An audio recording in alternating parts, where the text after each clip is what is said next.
சொல்லை காப்பாற்றும் தெய்வம் உம்மையன்றி யாரும் இல்ல. முடிந்ததில் துவக்கத்தை பார்க்கும் உங்களுக்கு ஈடே இல்ல. சொன்ன சொல்லை காப்பாற்றும் தெய்வம் உம்மையன்றி யாரும் இல்ல.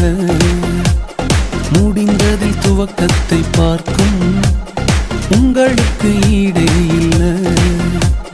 நீர் சொல்லி அமராத புயல் ஒன்றை பார்த்ததில்ல. நீர் சொல்லி கேளாத சூழ்நிலை எதுவும் இல்லை. ஆராதனை ஆராதனை